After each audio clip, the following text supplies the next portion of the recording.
बता दिया था पहले, और उम्मीद है कि आप लोगों को भाषा अब बताने की जरूरत भी नहीं होगी, क्योंकि क्लास फर्स्ट से ही आप लोग पढ़ते आ रहे हैं कि भाषा कैसे कहते हैं। एक बार और छोटे रूप में उसको दोहरा दे रही हूँ कि अगर हम किसी की बातों को सुनते हैं, समझते हैं, जवाब देते हैं, या किसी भी परिस्थिति, किसी भी बात को अच्छी तरह समझते हैं, यानी कि वो भाषा हमें पता होता है। बार बार मैंने बताया आप लोगों को कि किसी दूसरे देश का व्यक्ति अगर कहीं बात करता है, आप लोगों को उसकी बात समझ में नहीं आती है, तो साधारण रूप से आप लोग कहते हैं कि पता नहीं किस भाषा में बोल रहा है, पता नहीं कौन सा लैंग्वेज यूज कर रहा है। तो सीधी सी बात है कि हमारे भाव और विचारों के लेन देन को ही हम भाषा कहते हैं। इसके बाद से व्याकरण। व्याकरण किसी भी सब्जेक्ट, मतलब हिंदी पढ़ते हैं, अंग्रेजी पढ़ते हैं, संस्कृत पढ़ते हैं, इसमें हम ग्रामर पढ़ते हैं। जैसे अगर मैथ पढ़ते हैं तो उसमें रूल्स पढ़ते हैं हम।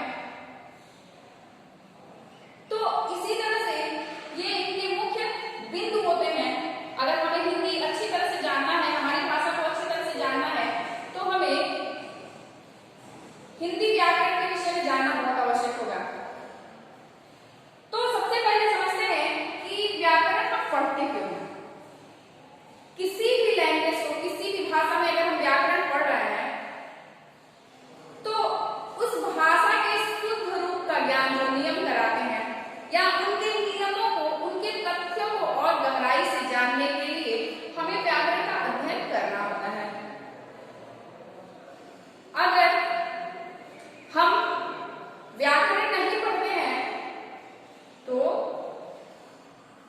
हमें किसी भी भाषा का, जिसमें ग्रामर है, जिसमें व्याकरण है, उस भाषा के रूल्स अगर नहीं पता है, मान लीजिए कि हम माउंटेन पे चढ़ने का एक तैयारी कर लिए कि हमको चढ़ना है।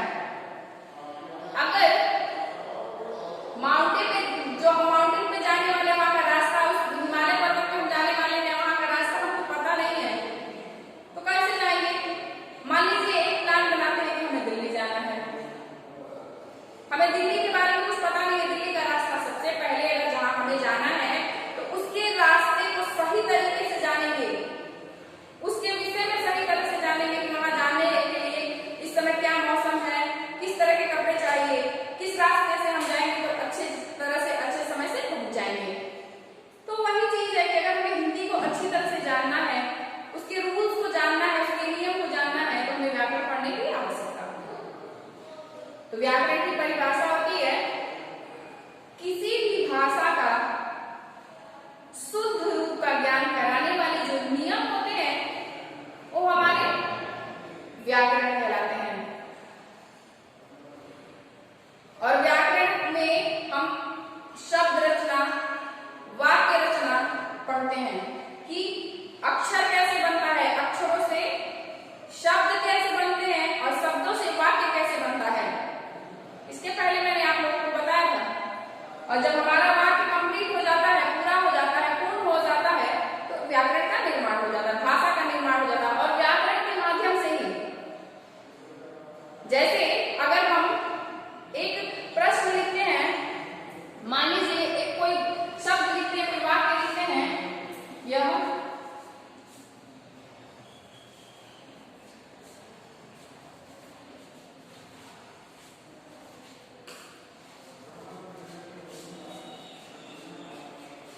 मान लीजिए हमने एक वाक्य बोलना है, उस वाक्य को हमने लिख दिया, यह घर है का राम। चूंकि ये साधारण वाक्य है तो आप तो समझ जाएंगे, उलट क्लियर करके हमने लिख दिया है। लेकिन इसको मैंने बताया है आपको कि एक पूरी तरह से वाक्य कर्ता, क्रिया, कर्म से बनता है। और ये कर्ता, क्रिया, कर्म हम जब व्याकरण पढ़ेंगे तभी जानेंगे। और जब हम कर्ता, क्रिया, कर्म जान लेंगे तो उसको सही स्थान पे रखने का रूल जानेंगे, उसका नियम जानेंगे, तभी हम जानेंगे कि एक शुद्ध वाक्य कैसे बनता है। जैसे हमने अभी किया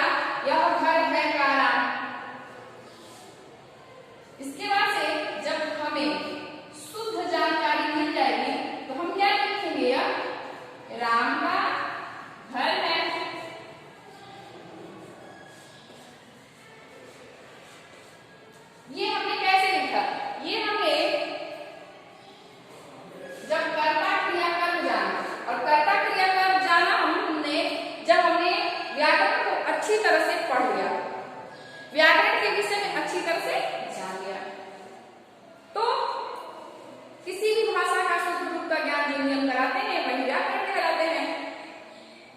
दूसरी बात आ गई थी स्क्रिप्ट। स्क्रिप्ट होता है जो हमारे लिखने का ढंग, जो ये चिन्ह और तरीके बनाए गए हैं, ये हमारी स्क्रिप्ट लिपि होती है। वैदिक काल में जब हमने हिंदी, हमारे यहाँ संस्कृत को हिंदी की जननी कहा जाता है। आपको ये जानने की जरूरत है कि हिंदी का प्रादुर्भाव, हिंदी हमारे देश में आया कहां से।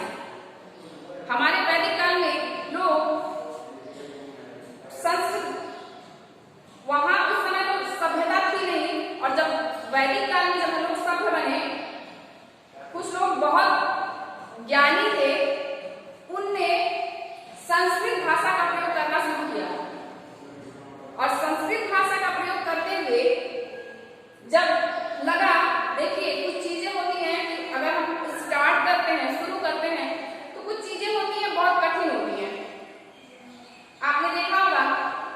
लेकिन अगर उसको हम रेगुलर क्रमिक रूप से करते आ रहे हैं तो कुछ ना कुछ बदलाव होता है, और कुछ ना कुछ हमको आइडिया, तरीका मिलता है कि इसको और अच्छे से और कम समय में और आसान रूप से कैसे करें। तो यही बात हुई कि जब संस्कृत का प्रयोग होने लगा तो संस्कृत कुछ ज्यादा ही भारी रूप में आने लगा, कि कठिन लगने लगा, और इसके माध्यम से हिंदी को अपना ढाल बनाया गया और संस्कृत से हिंदी की व्युत्पत्ति हुई। उसके बाद से क्या होता है, हमारी बोली, जैसा कि मैंने आप लोगों को पढ़ाया, भाषा किसे कहते हैं। देखिए, जो लोग जानकार हैं, हिंदी जिनको आता है, वो तो समझते हैं कि भाषा और बोली में अलग अलगाव होता है, लेकिन जो लोग नहीं जानते हैं वो सोचते हैं भाषा इनकी एक और बोली दोनों एक ही है। जैसे क्या होता है कि अगर कोई, मान लीजिए हम अपना टीवी चला रहे हैं, उसमें कोई दूसरा भाषा आ रहा है, तो जो लोग नहीं जानकार होते हैं वो क्या कहते हैं कि पता नहीं कौन सी बोली बोल रहा है, लेकिन ये गलत होता है। बोली जो हमारा है, भाषा के विषय में मैंने बताया, कुछ चीजें थोड़ा और विस्तृत रूप से मैं बता दूं भाषा के विषय में। हमारे देश में जो 29 राज्य हैं, उस 29 राज्यों में हमारे संविधान ने 22 भाषाओं को मान्यता प्रदान किया है, और सबको पता होगा कि 14 सितंबर को हमारे यहाँ हिंदी दिवस मनाया जाता है। लेकिन हिंदी दिवस मनाया क्यों जाता है? हिंदी दिवस इसलिए मनाया जाता है कि 14 सितंबर 1949 ईस्वी को हमारे भारतीय संविधान ने हिंदी को राष्ट्रीय भाषा का दर्जा दिया था, इसलिए हम 14 सितंबर को हिंदी दिवस मनाते हैं।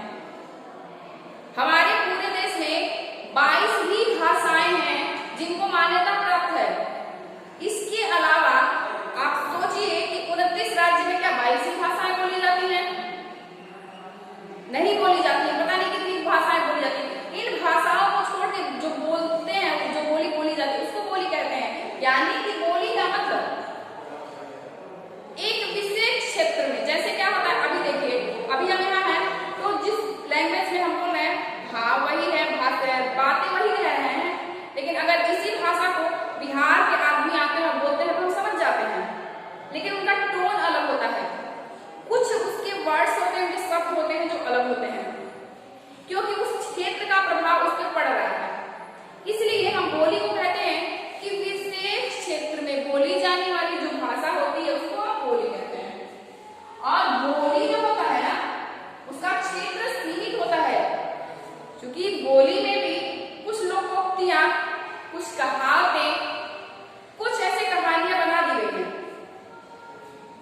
लेकिन हमारे जो संग्रह साहित्य के मिलते हैं वो हमारी भाषा के माध्यम से ही मिलते हैं, और भाषा जब हम पढ़ते हैं तभी हम जानते हैं।